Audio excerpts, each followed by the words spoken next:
I've probably one of the highest jumps on the team, I would say. I can get up in the air, maybe not like 360 windmill kind of hops, but I can get up there.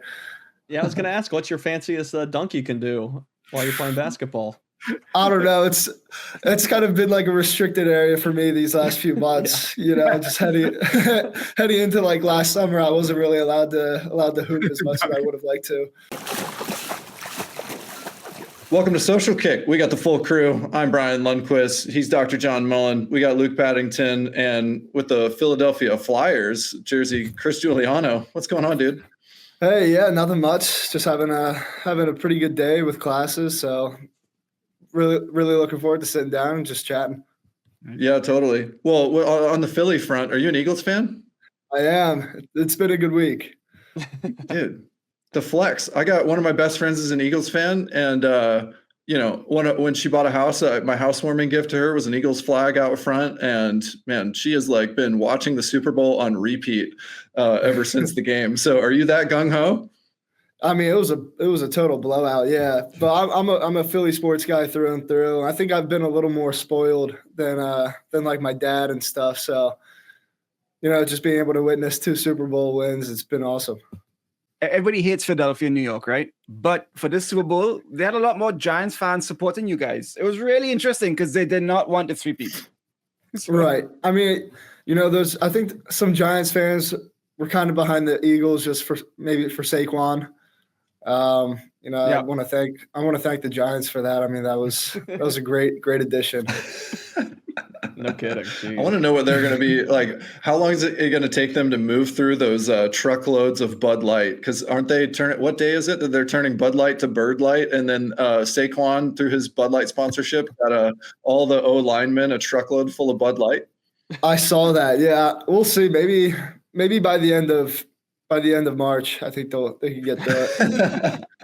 That actually, quick story. That reminds me of we used to do a dry season for from like New Year's to NCAA's, and I remember when I first got to Auburn, there were all the seniors. They had been like saving up beer, but still buying like a case of beer a week, and they were just stacking it up in their apartment so that there would be this huge party fest after NCAA's and they could finally drink again.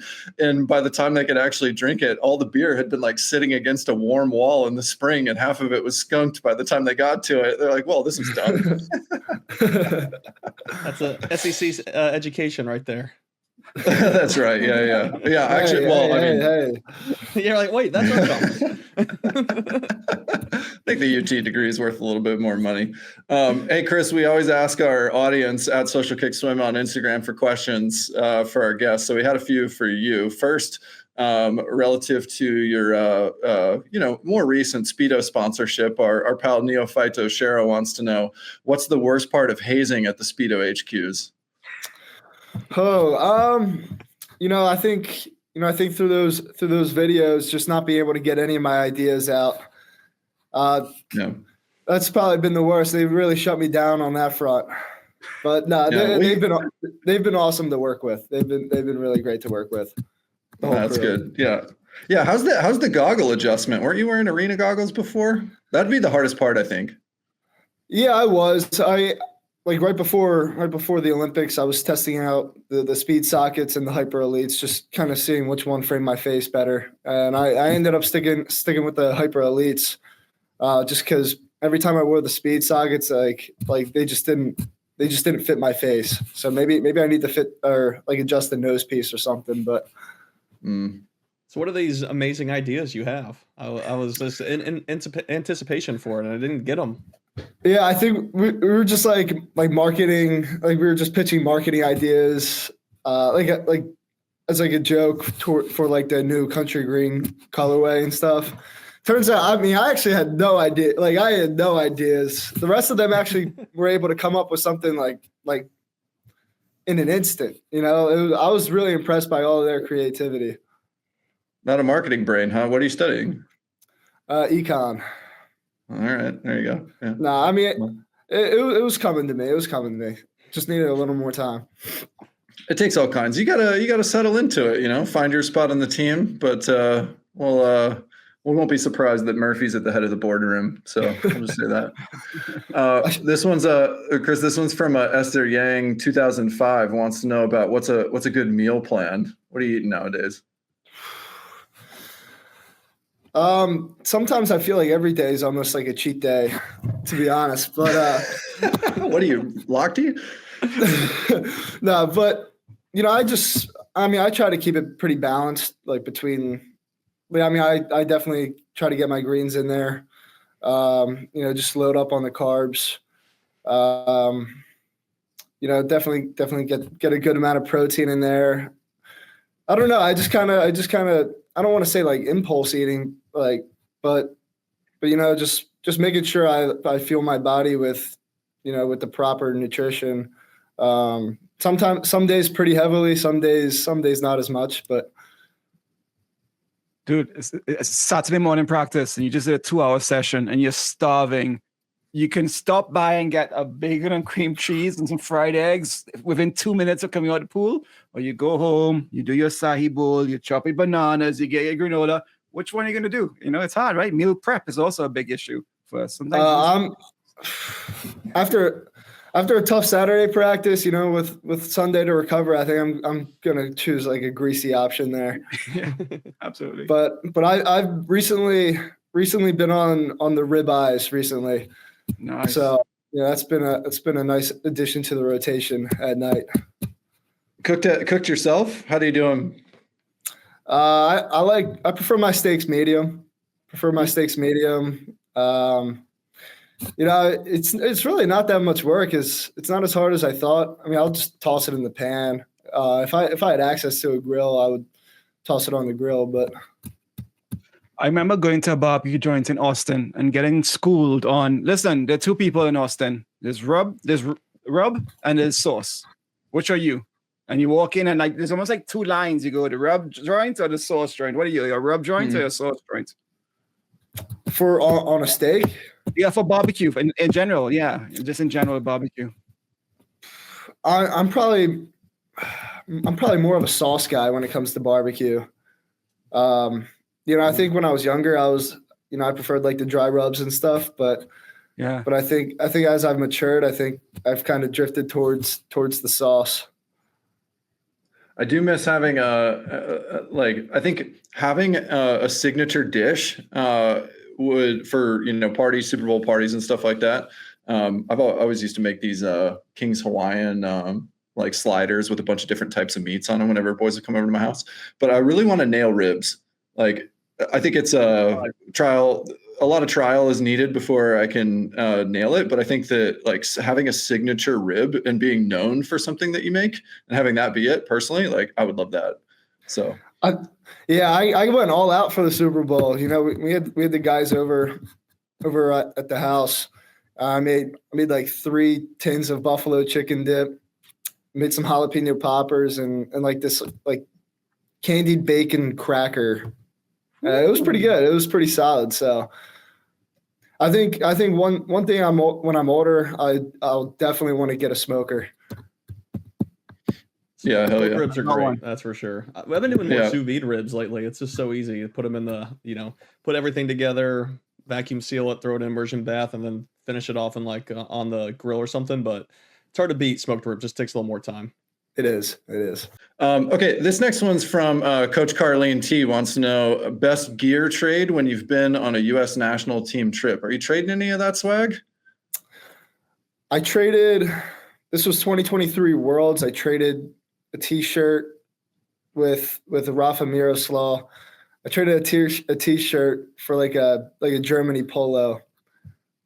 I'm not really huge in the trading business, but yeah, that was one of them. And then in Budapest, someone on Italy said like his grandfather had the same last name as me, so I gave him a cap just to kind of maybe show him the U.S. cap of it.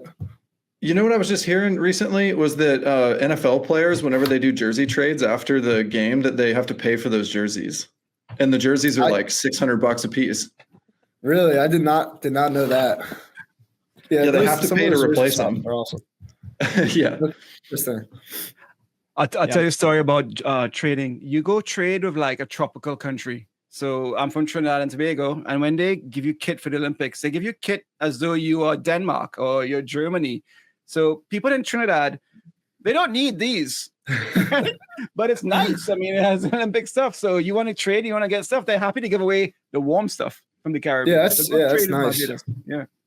If I saw that, maybe I would have traded for that. You see, it's nice.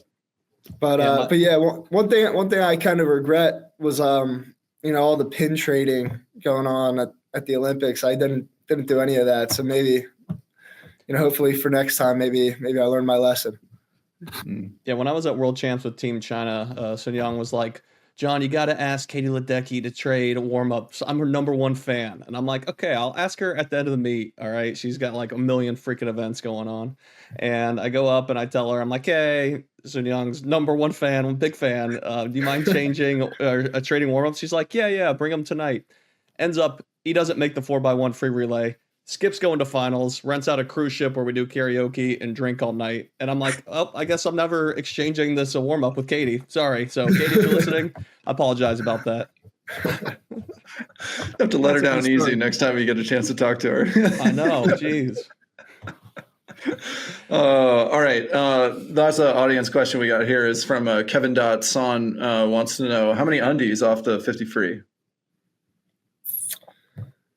Oh, boy. Usually I take like 5 to 6 off my start. That gets me like right at 15 or like a little before it. Coming home short course. Gosh, I don't know. Maybe I'm not as I haven't mastered the underwaters as much. Yeah. I'd probably say like 5 or 6 coming home as well. Yeah. Oh, I always laugh when we talk about like the history of sprinting because I can remember watching Anthony Irvin at NCAAs when I was in high school. I went to watch NCs and he did 0 dolphin kicks and it broke his head broke the surface before the flags. It's nuts. But that's when winning NCAAs. I mean, at that era, winning NCAAs was what you just went at the Texas SMU meet. Like same time. 9-0. Yeah, 19. Wow. Yeah, I mean, hey, if you're faster on top of the water, like I totally get it. And sometimes like we do, like sometimes like I've done like just like a 15-meter effort, whether it's like with fins or without, and I push right off on the surface. I feel like I get there quicker if we're just kind of just going the race for like 15 meters, but. So are you the fastest? If there was a 50-meter, no underwater, pushing straight from the surface, you think you're the fastest 50-meter guy? I think I'd be up there. Yeah, I'd be up there for sure. Yeah, we asked Jordan. Jordan Crooks wasn't excited about this idea for some reason. Let's make it happen.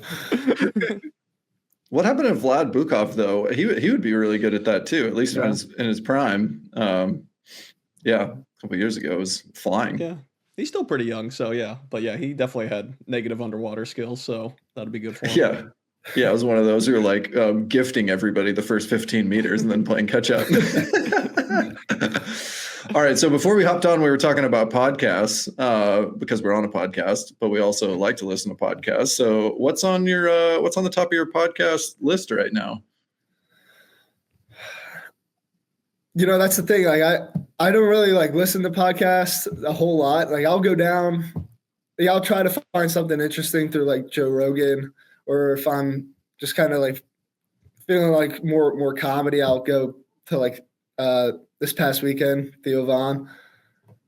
But like really, those are like the only two I've tried to like get into. You're one of the few Americans that listens to Rogan. One of the very few. I know. No, I'm laughing because I did too, but I just think it's so popular now. It is. There's just so many episodes where I'm like, I'm just scrolling through, like trying to figure something out, like where I'd be interested in the topic, or Yeah. But yeah. Well, what about music then too? So you go through the Spotify Wrapped. You're talking about taking a break from music. What's on the tunes list? Yeah. You know, it really depends on like the time of day for me. Like in the morning, I'll listen to some rock, you know, some yacht rock. Always love that. Um, I've kind of grown into enjoying like more indie style music, and you know that just I don't know. It's just like it has like a nice fire vibe to it, and I love that. So. Do you own Sperry's and do you wear them while you're listening to yacht rock? I did own Sperry's a couple years ago, but no, not anymore. I'm trying now that I've been down to Austin. Like I'm trying to get into my country phase a little more. Well, let's talk that, Chris. So today is Valentine's Day 2025. For those who are listening, the last Valentine's Day, you were not an Olympian.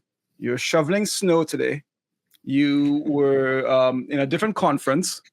You weren't the stud swimmer from trials, etc. What's Valentine's Day 2025 like for you today? You're what, 5-6 days out from SECs, a new championship. What's today like for you? What's life like? What's going on? How's it different? How are you feeling? Yeah, I want to say Valentine's Day was last year at at ACCs. Oh. So like I guess it's kind of different. Like you know, just everything's kind of been pushed back a week, and just kind of just preparing for next week. It's really all I've been up to. Just kind of resting, playing some college football with some of my buddies from Notre Dame. Like we're in like a dynasty together, and like watching some shows, movies, just resting as much as I can. Is this resting different to the last time you rested for a major meet? Are you nervous with what's going on? Are you comfortable? Does it feels normal to you, this sort of taper you're in right now? Yeah, I mean, I'm feeling great. Feeling great. Like as we're like less than a week out. So I'm really excited to see what taper's gonna be like, or like a little rest. It's definitely different as we're like approaching conference, and we have these goals of like just winning, and like just showing how dominant we can be as a team. And like from that aspect, it's definitely different. Like I've never swam in Athens, so that'll be fun. Kalish is really hyped it up from the times I've talked to him down here. So we were talking about pools. Talk to me about that pool. How fast is that pool? I haven't been to Athens, Georgia pool yet, and I haven't been, but I know the pool that you swim at right now. How fast is that pool, guys? Cold. It's cold. Yeah. It's always really? So cold. Yeah, I don't know why they keep the water in Athens that cold, but every time I went there, I was like, come on, what are we doing this? This is 76 degrees? What? You have to report back and let me know what you think, Chris. I will. I mean, we've had, like, we swam some mornings out down here, and, I was a little surprised by how cold it could be on some of those mornings down here. So, I think we're I think some of us are pretty used to that cold climate. Yeah, no, I mean the pool temp though, not like outside. Yeah, temp, I know. the pool itself. Yeah, but yeah. No, I bet you're well adept at outdoor climates. But yeah, people don't think that about the South. It does actually get cold in the winter. So not maybe snow on the ground. Some practices down here, I dive in, and even at some of the meets that we've had, the water has felt really cold. So I think we'll be all right. I think some of the big news this week was Brooks Curry gonna swim at ACCs for Cal. Obviously, you joining Texas here mid-season. I guess as a swimmer, involved in all it, what is your current thoughts on just swimmers coming in mid-season and maybe the landscape of like transfers and stuff in college swimming? Yeah, I mean, I feel like it's always been a part of the game, hasn't it? Yeah. I guess, maybe we're seeing this with bigger names, and, I think the transitions from like, it's just been really different and kind of surprising in a sense. Like people never really saw saw like any. I don't know. Maybe like people never really saw any of this come into fruition, and especially surrounding like the couple squads that are going after the team title. I feel like it's really shaking things up, which is kind of made it come out a little more. Totally. I think the new theory is that, and this came out of Carson Beck's signing and transfer to Miami, because he was dating that like influencer girlfriend or whatever the history is there. And so everybody was saying like, oh yeah, of course he's going to go to Miami, but this is the new strategy that schools should start to employ to get a star athlete. You should make sure that they're dating somebody from another school and like plant this, plant like a mole or something to influence that transfer besides just the NIL money. Yeah, unfortunately that wasn't part of the deal. So yeah. See, I like it. I know there's a lot of people that aren't excited about it. It's ruining college sports and all this. And maybe this is from me following other like professional sports, but it just brings so much more excitement around it. I mean, even just looking at, online comments on posts when there's like people moving to new environments and things, it brings a buzz around the sport again. And obviously the sport of swimming could always use more of a buzz. And, I think the issue is when it intertwines with education and how things used to be. But personally, I like it. And I think it brings more excitement to the sport and to, obviously showcasing the great swimmers. Right. Yeah. I definitely think it brings like a different level of excitement. See, now I feel like once we get into like transferring like 4 or 5 times, like I'm sure some people have, I feel like, I don't know, like I've to me, that just kind of seems like I just don't understand it in a way. 'Cause, just being at one institution for, 3.5 years, like I feel like I've grown such a connection to all those people. Like I feel like I don't know how people can just like get up and just leave that.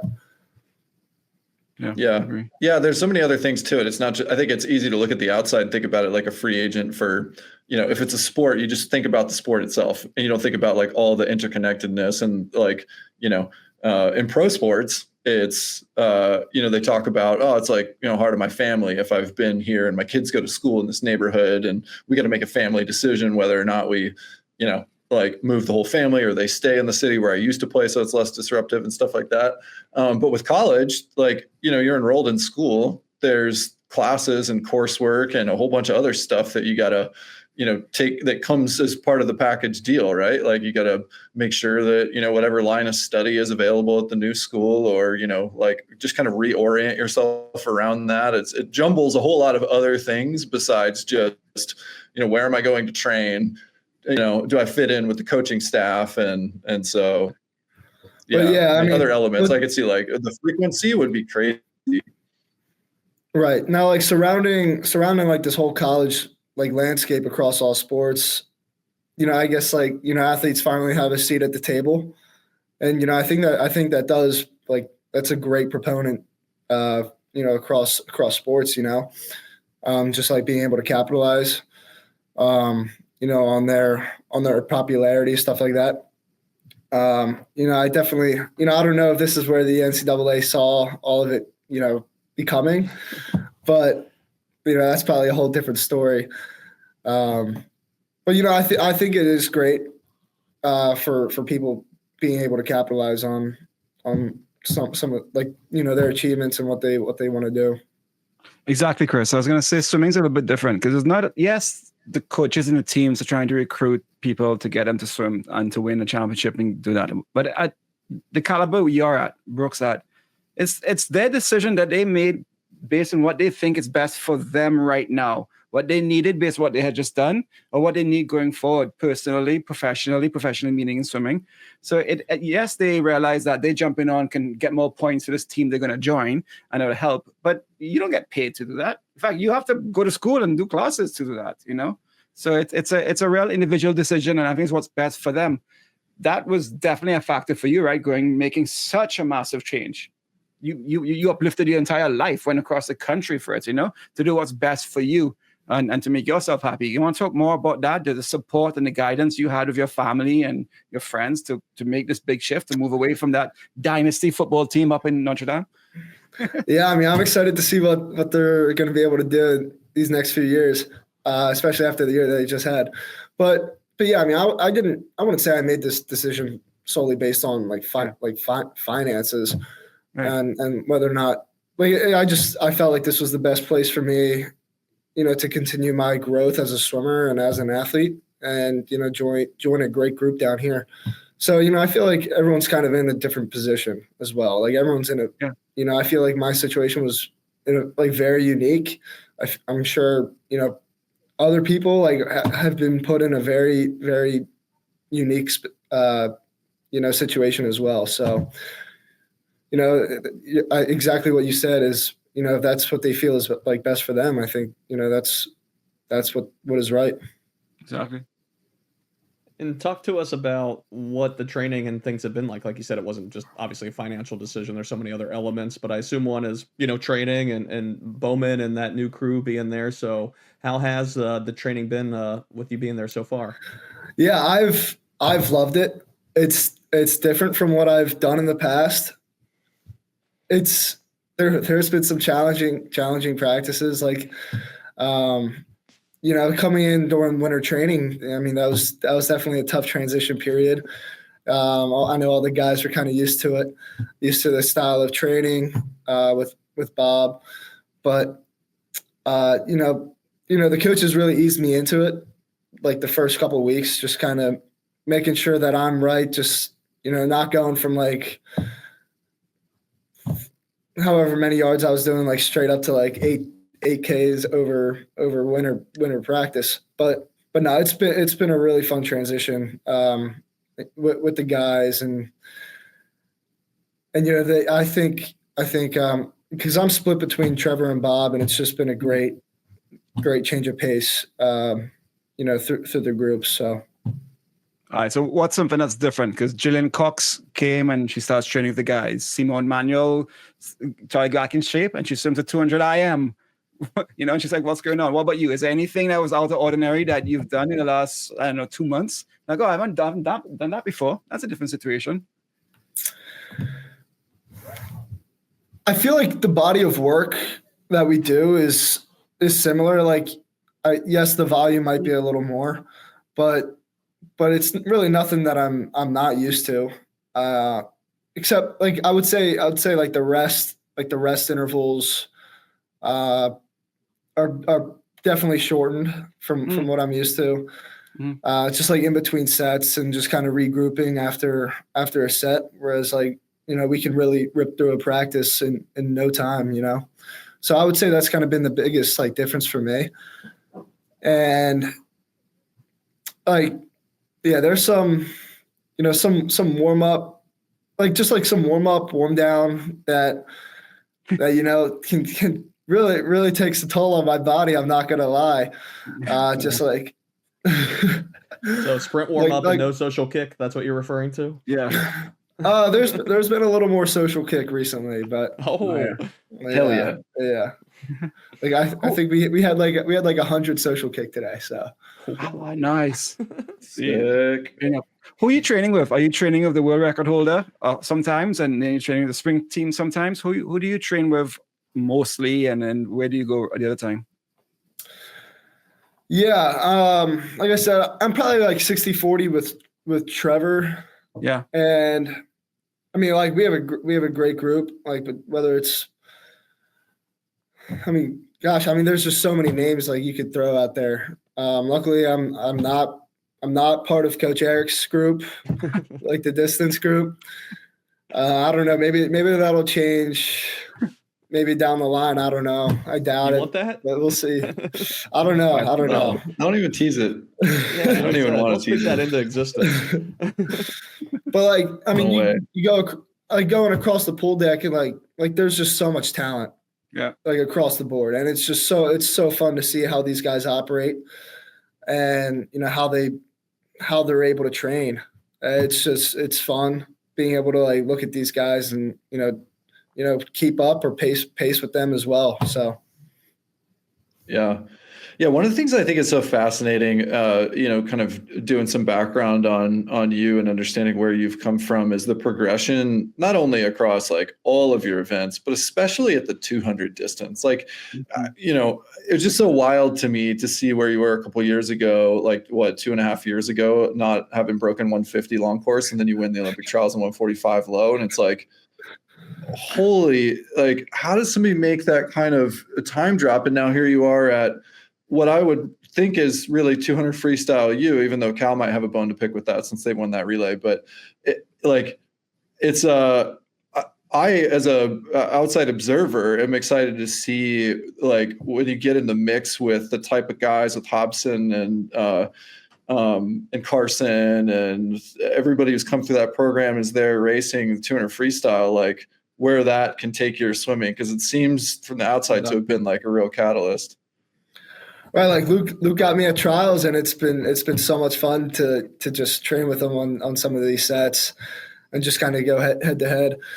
But yeah, sometimes like I really need to take a step back and put things into perspective, like how far I've been able to come in the sport in 3 years.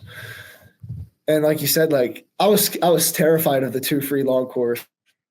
Like I was terrified of it. Like it was just, I always viewed it as like a different beast. And then, I don't even know how well I swam.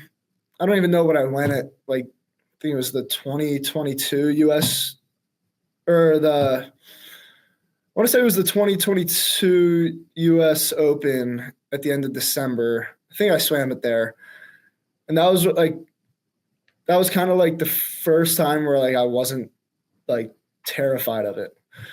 And I think as I keep swimming it more and more, I just found a certain strategy, like just being able to execute at a certain time in the race, and I just became more comfortable with it.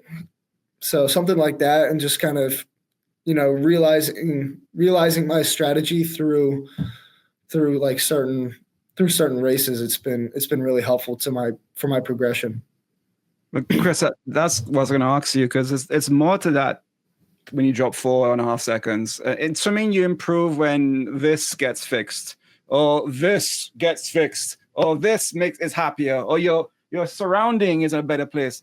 Why did you get so fast so quickly, so much faster so quickly? What was it? Why? It can't be just that. I think just being able to listen and being coachable. Like I think that's really that's what's really propelled me. And like yes, like just going into every practice, like hey, I have something to prove. Going into every practice, like it's take it one day at a time, and eventually it'll build up. But yeah, being able to listen and take constructive criticism like in a good way has really helped me, because this was the 2022 summer nationals in Irvine, and I think I was like 50 point in the 100 free. I don't even think I swam the 200 at that meet. I took like 2 breaths in the 50, and the coaches just they made me see a vision of myself that I hadn't had before.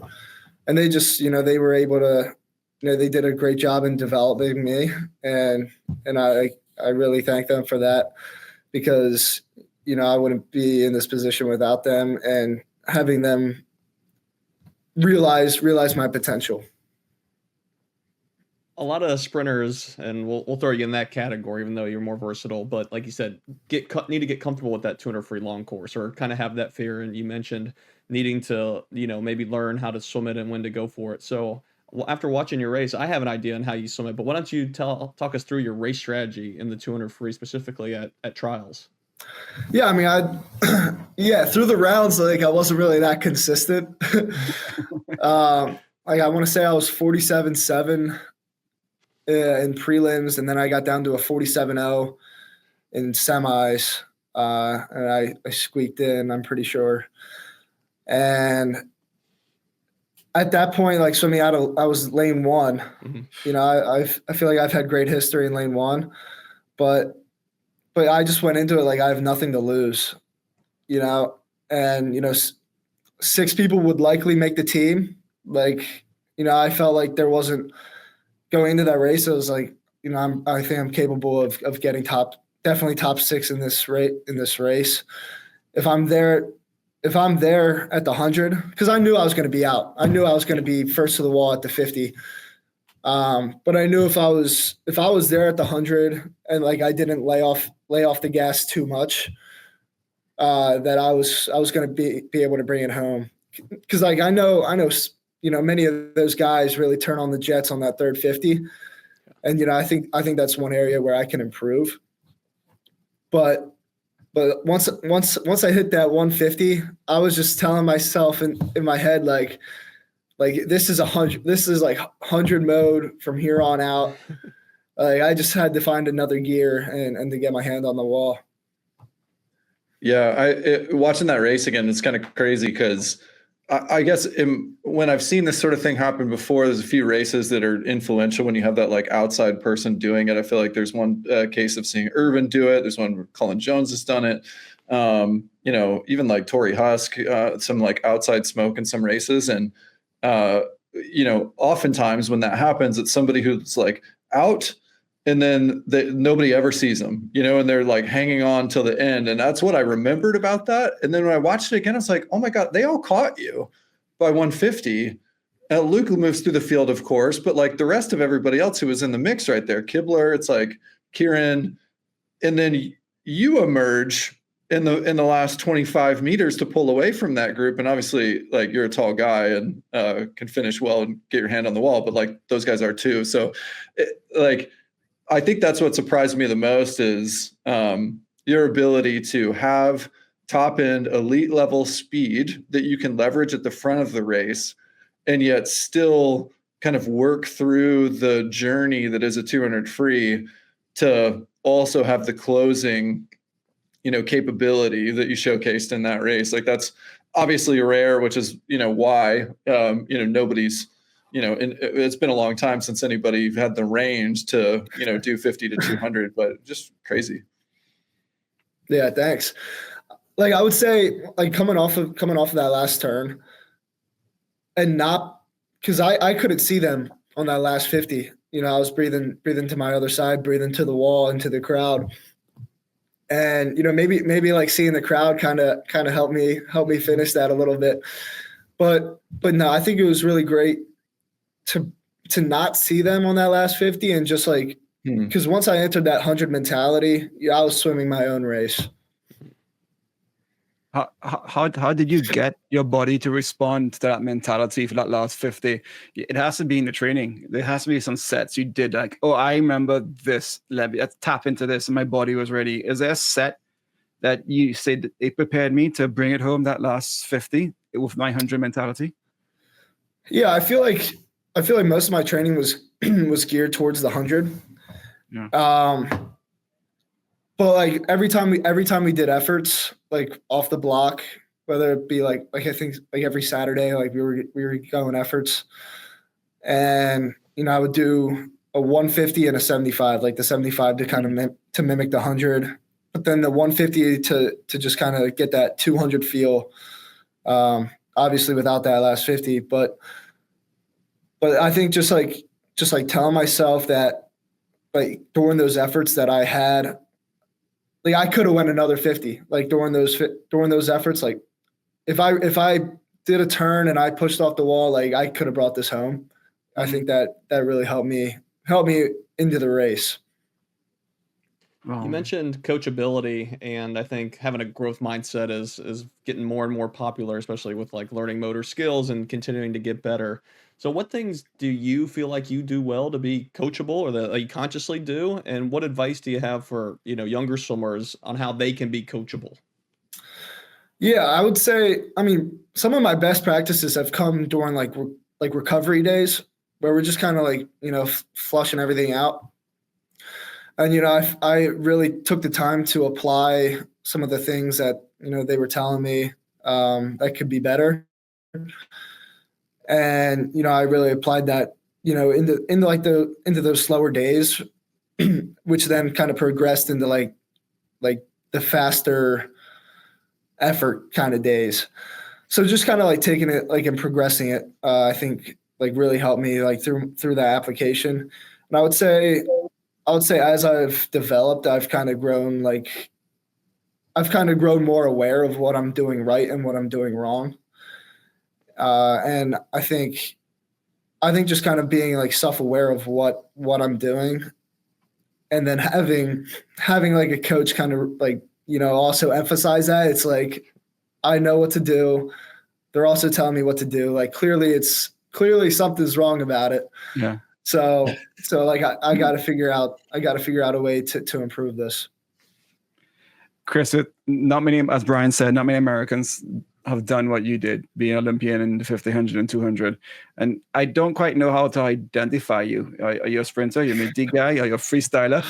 How do you identify as a swimmer in terms of like, what do you really enjoy doing? That's your baby. That's why I want to be known. I want to be known as the greatest freestyler in the world. I think that's the ultimate goal. I think as we hit this next quad and hit LA in a few years, I think, that's one of my goals is to be the man. And, maybe that's one thing I've kind of like these last 2 years, I feel like I've taken like a bit of a backseat role, but as we head into these next few years, like I want to be the guy. So we've joked with some other guys about having like different distance races, like having a 75 or things like that. With your 50 to 200 range, would you like to have like 150 free, or do you think that'd be better for you, or one of these like novel distances? Yeah, I don't know. I would love to try it. Try it. I think I could definitely throw something down, but yeah, why not? Why not throw it in like a little exhibition meet or something like that? So yeah. Yeah, well, if you were going to call somebody out head-to-head to race that you think is going to draw the most attention to swimming, who would it be? And what's the distance? Gosh. I feel like that Texas pro group that let's have them all do the 150. Geez, you have almost your whole relay there.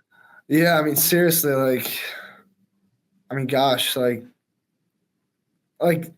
Luke, Shane, Carson, Kobe, like Rex, like we just got we got a lot of bodies that we could throw together in that. What's something in the middle? So take somebody like well, this might be dangerous because like Shane's super versatile, but if you could like pick somebody else who's a specialist in a different discipline and meet in the middle somewhere where there's like totally an unknown that's a weakness for both of you. That's where the fun is. Yeah, I would say. I'm gonna call out one of my old teammates, Tommy Janton. Okay. 100 backstroke. We joke about this all the time. I'm getting him. I'm getting him in 100 back. He's. That's probably that's one of his better events. But yeah. I think I'm pretty trash at 100 back. But I think I could find an extra gear for him.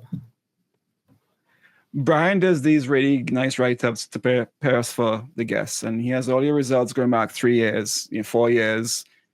I don't see any non-freestyle results in here, non-freestyle times. I'm going back. How much non-freestyle do you do in practice? We just had a kid from Turkey who does 20K a day, and he does only freestyle. To me, that's insane. My shoulder to fall off. How much non-freestyle do you do, and how does that help you? Yeah, that'd be tough not to switch up a little bit. I try to throw in like some IM here and there, like just as I'm, either warming up or something, just kind of get all the joints moving. But no, as like when we're doing like the full body of work, I mainly stick to freestyle. There's some days where I'll throw in like a round of butterfly, just because like I feel pretty good. On the butterfly, I'm curious to see what I could throw down in a fully rested and shaved 100 fly, but I don't know if we'll ever see that day come. So. Brian, that was you. Brian never really swam butterfly, and he did it once in a while and became an American record holder. So you never know what happens when you just swim a race and have some fun. Yeah, I think. I think as I eventually turn pro and I get to swim at some of these maybe some of these dual meets during the breaks. I would love to try something else out. Totally. Yeah.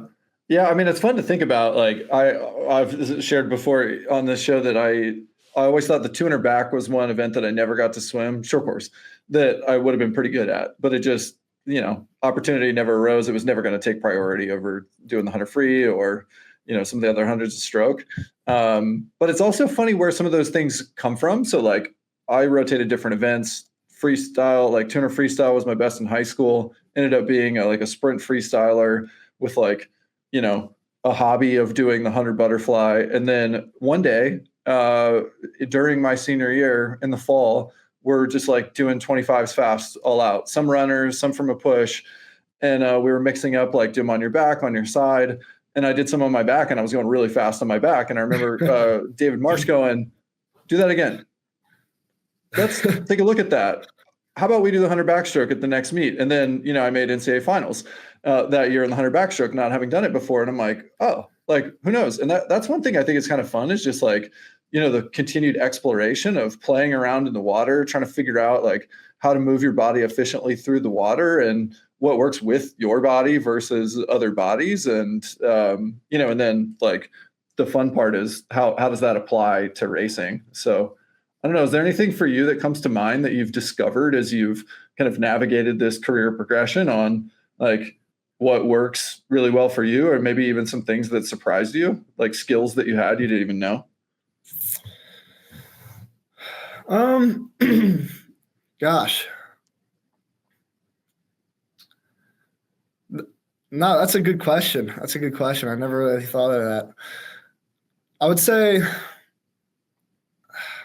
I would probably say my start is one of my better skills, like, during a race.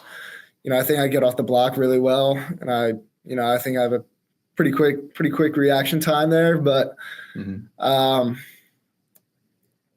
other than that, no, one thing I would like to improve is my kick. I know I'm really self-aware of, ideas or things I need to improve. But no, when it comes to like certain skills, like, no, I haven't really thought of that. Maybe my catch, I don't know. How strong or how powerful are you out of the water? So in a gym or dry land, like, are you really explosive? You got an amazing pull-up record? Like, how strong or powerful? What's your strength there? Yeah, I'd say I'm pretty athletic, outside of the water. I love just like going and either shooting hoops or like tossing the pigskin around and just kind of like staying active as much as I can. But I would say I've probably one of the highest jumps on the team, I would say. I can get up in the air, maybe not like 360 windmill kind of hops, but I can get up there. Yeah, I was going to ask, what's your fanciest dunk you can do while you're playing basketball? I don't know. It's kind of been like a restricted area for me these last few months. Just heading into like last summer, I wasn't really allowed to hoop as much as I would have liked to. What do you think of the Luka trade? You follow the NBA? Well, being a Sixers fan, it's been a tough season. But yeah, when I was still awake at that point. It was like 11 o'clock, I think, when the news broke. And the first thing I did was, I texted one of my Mavericks fans, like, one of the guys I'm close with. And I was just like, dude, what are you guys doing? Like, how could you get rid of this guy? I couldn't believe it when that broke. I thought it was just kind of like maybe an early April Fool's. Did you see Cuban finally broke the silence on? No, I didn't. No, yeah, originally he just had like a X post or something that said like Mavs fan for life, and then everybody was giving him shit about not saying anything and like, come on, man, you're like pleading the fifth. This is bullshit. And so the way that he made a statement about it is he was doing this interview with Bill Gates, and he goes, Bill, when you were at Microsoft, imagine if after you sold the company and Steve Ballmer's running it, and like Microsoft Windows 11 just came out and it's awesome. And then they decided to trade Microsoft Windows 11 for the old 10 version. What would you do? It was the best. Yeah, I mean, he just drug them to a finals on like one leg last year, you know. So I don't know if they're prioritizing defense, but I mean, I think both AD and Likely are both hurt All right hurt now. now. So Yeah. All right, so But they're worried so about Luca's injuries. I was going to ask what's the equivalent in swimming. So it has to be like a team that came second in a national championship and their young star moves to, you know, like what's the equivalent? I mean, Alexi's not young. So a young star from Cal heads down to Texas, a legendary swim team to make them big. It doesn't really happen, is it? You don't get these big name trades mid-season. It's like hypothetically Notre Dame traded away their best swimmer. It would never happen. No, but Notre Dame didn't make it to the final like Mavericks did. No. Yeah, no disrespect, but yeah, it's like that was the future of the franchise, as you said. Yeah. I don't know. I mean, I guess like, yeah. I mean, it's been like the last 10 years. Like, would you say it's primarily been like a 3-team race? Like, yeah. Oh, yeah. Yeah, I mean, Cal's got 2 for 17 years now or something, right? Yeah.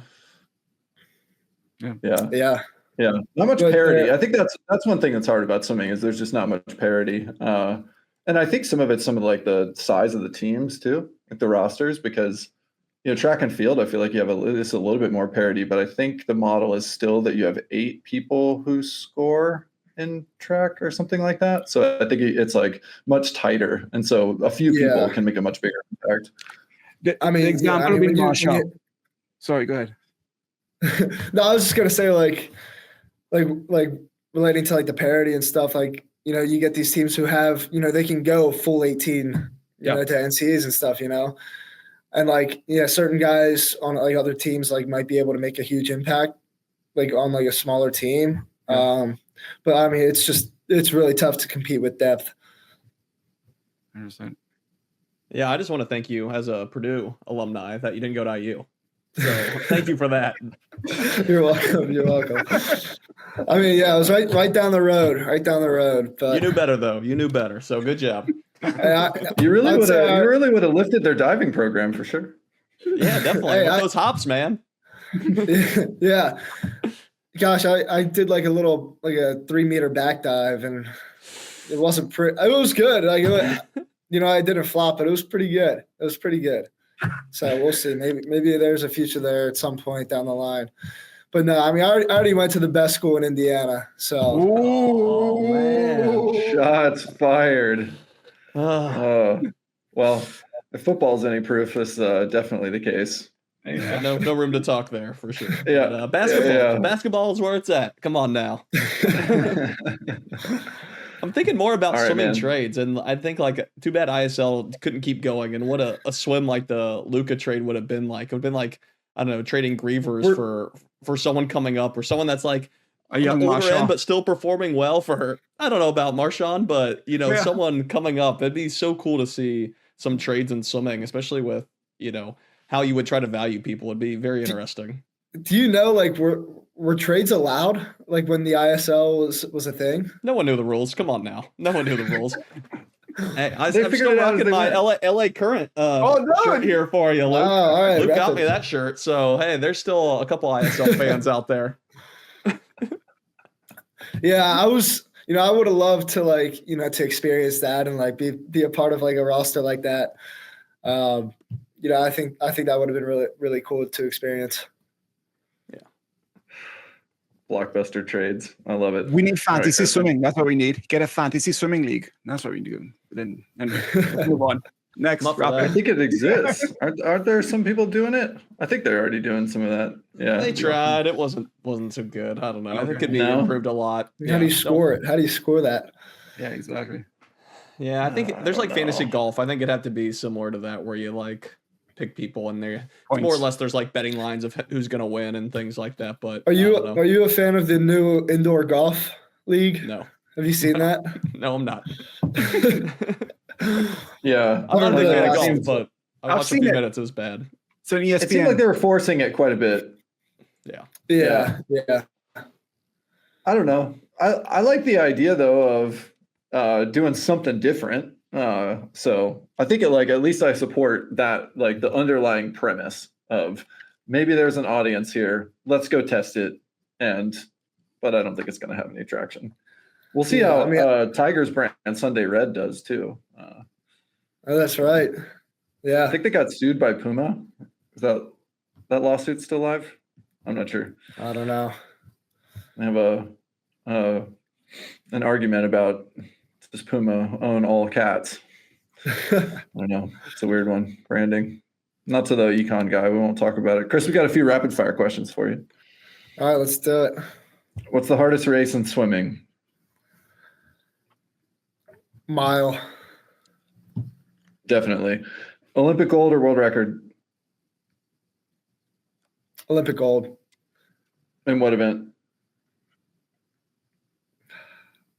100 free. 100 free. Fair enough. The Banner relay was special. The relay was Yeah. special. Yeah, I I bet. But yeah, I mean, would love it. Would love it in an individual there. Yeah. Especially if you're breaking the world record and going a second faster than anybody else, that'd be a hell of a way to do it. Yeah, I mean, yeah, that'd be really cool. That'd be really cool. it never happens. If you could only keep 3 apps on your phone, you only get 3. All the rest get deleted. What are the 3? Is this like counting the Apple like factory? Everything counts. All right, everything counts. Everything else gets deleted. Yeah. Yep. I'm keeping clock. I'm keeping the alarm. Kashiwasik and Yeah, you. you're not alone. I'm going. Oh gosh. You could get a sundial or a I watch. think I'm gonna go phone. You know, if it came down to like keeping messages or like, you know, calling somebody, I think I'd rather be obligated to call somebody rather than text somebody. And then I think I'm gonna keep Instagram. I'm gonna keep Instagram there. Okay, all right. Let's keep a little social media in there and not go too old school. Glad you didn't say email to finish that off. People I know. about you. I was debating whether or not to throw weather in there, but Okay. Well, I guess it's a good one, but yeah, I don't know. You can move somewhere where weather's not a factor. Maybe that's how you deal with it. All right. What's the hardest set you've ever done?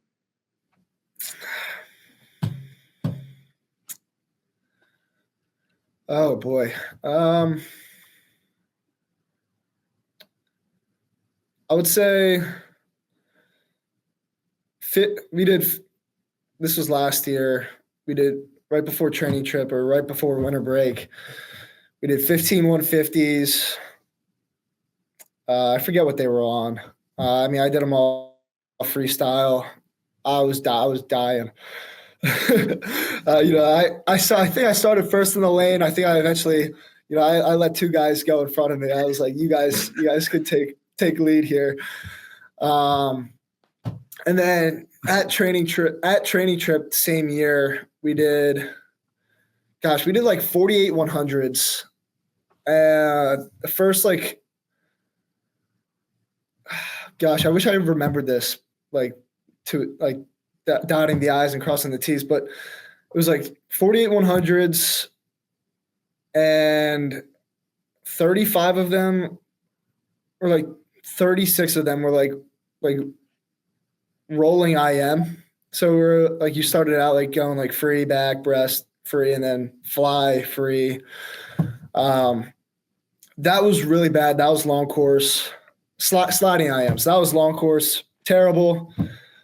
I think that was another set where I started out first, and there's a guy behind me on number one. He was ripping it, so I was like, dude, like if you take the reins, please. But and then my best set, we did like 40 50s, 20 off the block, and then like the other one would just be like coming back nice and easy, and those would be on like they'd be on 4 minutes, and that would usually be my best set of the whole training trip. So I gave you three, yeah. But no, I think it's funny because it's just bringing back memories of doing sets and it's not going well and you're sliding back and you have to relinquish the first spot in the lane to somebody else. Go ahead. It's like it's never going the right direction whenever that's happening. No, not at all. Not at all. All right. All joking aside, how much money did you put on the Irish to beat Ohio State and win the net? No, I'm just kidding. What's the best a race that you ever saw live?